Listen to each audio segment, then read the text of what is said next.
Bom, agora vamos ver a abrangência da dispensa eletrônica no regulamento federal. Prestem atenção, olha só. No regulamento federal, a abrangência é um pouco diferente. Olha, vou voltar um pouquinho lá para a lei. A lei diz o quê? Que a gente vai fazer essa dispensa eletrônica nos incisos 1 e 2, correto? Ok? Já o regulamento federal, ele traz além, artigo 4º da instrução 67 de 2021. Além dos incisos 1 e 2, que ele está dizendo ali, inciso 1, contratação de obras e serviços de engenharia ou manutenção de veículos, no limite do inciso 1 do artigo 75. E o 2, contratação de bens e serviços, no limite do disposto no inciso 2 do caput do artigo 75. O que isso aqui quer dizer? Olha só, a administração federal, além dessas duas hipóteses, a gente vai fazer também o uso da dispensa eletrônica onde? Inciso 3, contratação de obras, bens e serviços, incluídos os de engenharia, nos termos do disposto do inciso 3 e seguinte do caput do artigo 75, quando cabível. Pessoal, o regulamento federal foi além. A lei geral falou, olha, nas dispensas dos incisos 1 e 2, o regulamento federal aproveitou e falou, vem cá, nas outras hipóteses também, quando for cabível, faça a dispensa eletrônica. Então, por exemplo, na esfera federal, uma dispensa emergencial. Ela está nos incisos 1 e 2? Não. Dispensa emergencial está no inciso 8 do artigo 75. É outro caso, não tem nada a ver, inclusive, com valor. Você pode fazer uma dispensa de R$1 milhão, por exemplo. Uma dispensa emergencial. Certo? O fundamento para a administração dispensar o processo convencional é a emergência, não o valor. Foi o que eu falei aqui, incisos 1 e 2, o motivo da dispensa é o valor. Os outros incisos é o objeto e o objetivo da administração, que vão traçar ali qual vai ser a forma da administração efetivar a contratação. Então, por exemplo, na esfera federal, quem for fazer uma dispensa emergencial vai ter que dar preferência para fazer uma dispensa eletrônica. Uma dispensa ali que, seguindo o rito da IN 67 de 2021, vai ser uma dispensa com disputa. Vai ser uma dispensa onde vai ter uma sessão pública e o pessoal vai poder disputar aquele objetivo da administração. Certo? O Braga colocou ali, o que eu mais vejo são os valores da tabela com os valores muito baixos. Eu vi um item específico, resma de papel, tinha tabela que estava abaixo de 9 o valor de compra. Isso pode ser desatualizado por parte da administração? Braga, se eu entendi o que o senhor falou, o senhor está dizendo que o preço estimado estava muito baixo, é isso? Não sei se foi isso aí que o senhor disse. Isso. Pode acontecer, tá, Braga? Pode acontecer. A administração pública, uma das etapas da fase interna do processo de contratação, seja ele qual for, é a pesquisa de preços. E o que é essa pesquisa de preços? Exatamente levantar o valor da contratação almejada pela administração. Só que tem alguns problemas aí, tá? Esqueci seu nome, que eu sou ruim de nome. Braga, tá aqui. Mas tem um problema aí, tá, Braga? O que acontece? Para a administração pública poder realizar as contratações e fazer a pesquisa de preço, ela tem que primeiro fazer o quê? Ela tem que primeiro diagnosticar a sua necessidade, a melhor solução. Então ela tem que levantar o mercado. Tem gente que confunde pesquisa de mercado com pesquisa de preço. São coisas distintas, tá? Eu preciso das duas no meu processo. Levantar o mercado para saber as opções que me atendem e verificar o preço para saber qual dentre as que atenderem qual que é a mais barata. E às vezes esse procedimento ele demanda muito tempo, às vezes não, na maioria das vezes. Ele parece um procedimento simplório, mas não é. Ele tem muito detalhe, a administração tem que ir atrás de muita informação, porque a regra é que a administração pública, dentro da pesquisa que ela vai fazer para levantar o preço de referência, ela busque preços contratados pela própria administração pública. Então, a gente tem que priorizar pela regra preços que a própria administração pública pratica. E a administração vai atrás desses preços pagos aí em contratos administrativos. Só que às vezes pegam valores bem abaixo, né? Pegam valores que não traduzem o mercado. São valores que são contratados pela administração pública, sim, mas que não refletem o mercado. Foi o valor talvez de uma empresa que estava com estoque muito grande, queria desovar aquele estoque, queria um atestado de capacidade técnica, enfim. A empresa, às vezes, dependendo da situação, ou ela errou mesmo, mas para não ser punida, ela manteve aquele preço para poder não ser sancionada pela administração. Então, a gente tem que tomar um cuidado muito grande quando for fazer o levantamento de preço de mercado. Então, primeiro eu levanto as opções do mercado que me atendem. Aí depois, das que atenderem, qual que é a mais vantajosa? É a X. Eu levantei, por exemplo, 3 opções. A 1 é a mais vantajosa, ok. Dessa 1, eu vou partir para fazer minha pesquisa de preço. E de preferência, pesquisa de preço bem feita é aquela que é feita com os elementos do termo de referência, que é um documento que a gente elabora depois do ETP e depois do gerenciamento de risco. Exatamente por quê? Porque depois desses 2 documentos, a gente já consegue trazer e estampar no termo de referência tudo aquilo que realmente impacta na contratação e no preço.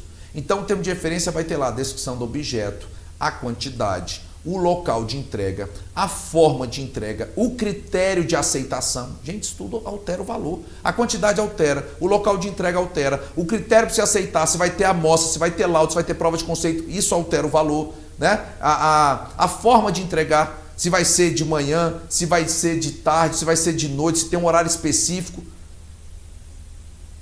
Prazos de recebimento provisório, definitivo, liquidação e pagamento.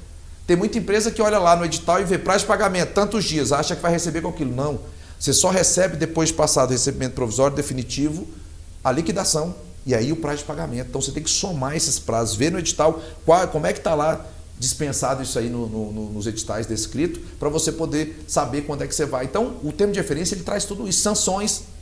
Poxa, sanção influencia na participação, ou pelo menos deveria influenciar, né? Uma coisa é você falar que se a empresa atrasar um dia, ela vai levar uma advertência. Outra coisa é você falar que ela vai ser multada em R$2.000, por exemplo, né? Dependendo ali do valor da licitação. Então, isso tudo vai impactar na participação. Por isso que a pesquisa bem feita é aquela que é feita com os elementos do termo de referência. Aí o que acontece que o senhor colocou aqui, ô Braga? É isso, às vezes eu quero saber quanto custa a resma de papel. Aí eu pesquiso no mercado, é tanto. Ou então pego lá preço que a administração pública contratou. Sim. Mas eu tenho que ver, tomar o cuidado, me cercar da cautela de verificar se a forma que aquele órgão público efetivou a contratação está pelo menos parecida com a minha, principalmente em quantitativo. Tem gente que faz assim, quer comprar 100, aí pega uma licitação que foi de 1.000, aí pega o valor da licitação inteira, divide por 1.000, pega o valor unitário e multiplica por 100. Está errado. Tem economia de escala, gente. Se a gente for analisar a própria lei, não precisava estar lá, mas está, graças a Deus, artigo 23 da 1433. Um dos elementos essenciais para definir a sua pesquisa de preço é o quantitativo. Esse é um dos requisitos mínimos. A quantidade vai ser um dos requisitos mínimos para quê? Para você poder definir tanto o objeto da sua licitação quanto o valor. Então, uma coisa é a empresa vender 1.000 resmas de papel, outra coisa é vender 100. Geralmente, o preço unitário muda de acordo com o quantitativo que está sendo licitado. E aí tem que ver se a administração fez o dever de casa direito, se buscou licitações parecidas ou idênticas à sua, com as mesmas obrigações, mesmo local de entrega. Então, são vários fatores que podem influenciar aí, viu, Braga, nessa questão. E aí a gente pode também questionar a administração, né? Se ela colocou o valor, a gente pode entrar em contato com ela e alertá-la. Olha, esse valor aí, para o que você está querendo, não comporta, o mercado não vai comportar. Isso às vezes faz com que a administração, eita, será que a gente falhou aqui na pesquisa? Vamos rever a pesquisa de preço. Se tem gente dizendo que o valor não está ok, geralmente cria um alerta para a administração buscar informação verdadeira sobre aquela questão ali, né? Então, não raras às vezes acontece isso daí, tá? E não raras às vezes isso aí acontece, né? Para poder fazer, né? Então, a gente pode colocar essas situações de questionar a administração. Mas é por isso que acontece, tá, Braga? Por causa dessa situação da pesquisa que não contempla todas as exigências. Então, às vezes, uma coisa é quanto custa uma resma de papel, outra coisa é quanto custa tantas resmas, entregue em tal lugar, em tanto tempo, passível de tal sanção se atrasar, e o critério de aceitação é X, e o prazo de recebimento definitivo é tanto, mais liquidação é tanto, mais pagamento é tanto. Isso aí tudo muda de figura.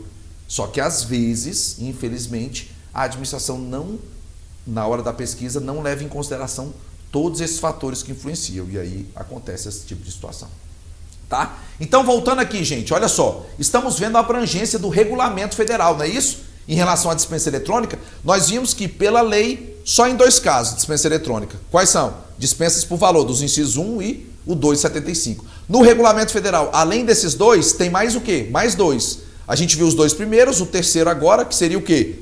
Contratação de obras, serviços, incluídos os de engenharia nos termos dispostos no inciso 3 e seguinte, ou seja, gente, na esfera federal, as outras hipóteses de dispensa elencadas lá, quando for o caso e tiver condição, é para a administração colocar em primeiro lugar, como primeira opção, fazer uma dispensa eletrônica com disputa. E a quarta hipótese, que a gente também na esfera federal vai ter que priorizar a dispensa eletrônica, registro de preços para contratação de bens e serviços por mais de um órgão ou entidade nos termos do parágrafo 6º do artigo 82 da Lei 14.133. Seria o quê? Fazer a dispensa para registro de preço. É uma novidade que a gente tem na 14.133, né? A gente agora pode fazer contratação direta por sistema de registro de preço. Registro de preço é uma forma que a administração tem para efetivar a contratação. É trazido agora na 14.33 como um dos procedimentos auxiliares e que tem as suas peculiaridades, né? Inclusive nós fizemos já uma aula sobre o sistema de registro de preço e suas peculiaridades aí. Não sei se alguém que está aqui participou dessa aula anteriormente, certo? Então, na esfera federal, a administração vai fazer um registro de preço para dispensa. O que ela vai fazer? Ela vai fazer também uma dispensa eletrônica. Tá? Então, a gente tem essa ampliação maior na esfera federal em relação ao procedimento. E o que isso quer dizer? Essa questão da esfera federal ter essa abrangência maior. O que isso quer dizer, pessoal? Olha só. Primeiro, atenção, venham comigo, ó. A dispensa eletrônica pode ser utilizada para situações diferentes. Foi o que a gente viu. Pela regra geral, é só na dispensa por valor. Mas pelas regras específicas, pode haver dispensas o quê? De outros objetos e com outros valores também. Então, minha dica aqui para licitante, às vezes o pessoal fala assim, ah não, a dispensa eletrônica é só para aqueles valores, né? De até 100 mil ou 50 mil e atualizados, como eu já falei aqui. Mas não, você pode se deparar com uma dispensa de 200 mil, de 300 mil, de meio milhão, do seu objeto que você licita. Não menosprezem as dispensas eletrônicas. Tá? Os órgãos e as entidades vão poder, por exemplo, no caso do federal, você pode se deparar com a dispensa emergencial de R$1 milhão do seu objeto. E às vezes o seu concorrente não está nem buscando ela. Porque, não participo não, licitação de 50 mil, 60 mil não vale. Mas a de R$1 milhão valia. Mas como ele acha que a dispensa é só para contratação com valores baixos, ele deixa até de fazer a pesquisa das dispensas de licitação. Então, na esfera federal e em outros regulamentos, né, que pode haver vários, pode ter essa situação sim. De outras hipóteses de dispensa, o pessoal está utilizando a dispensa eletrônica lá e você, né, não deixar essa oportunidade passar. Outro detalhe, ó, pode ser para dispensa por valor e também para outras formas de dispensa, como por exemplo, ó, a dispensa emergencial, como eu acabei de falar aqui para vocês. A administração pode estar fazendo a dispensa lá de R$1 milhão. E aí, se for federal, de preferência que seja eletrônica. Pode também fazer uma dispensa devido à licitação deserta ou fracassada. O artigo 75, inciso 3 da 14.33, ele traz lá que uma das hipóteses para dispensar é se até um ano para trás foi feita uma licitação e ela ficou deserta, não apareceu ninguém, ou fracassada, ninguém conseguiu cumprir com todas as exigências, o que pode acontecer aqui com ela? O que a administração pode fazer? Uma dispensa de licitação. E aí você pode ser um objeto de 500 mil, de 1 milhão, de 2 milhões. A licitação ficou deserta lá atrás ou fracassada. Ou seja, o motivo da administração dispensar o processo não é o valor mais, foi a situação.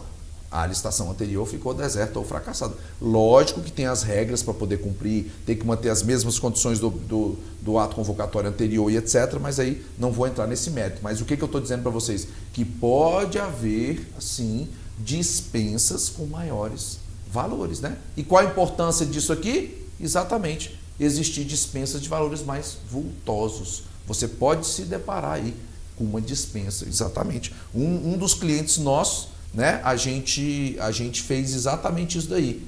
Um dos clientes nossos, ele não buscava dispensa também.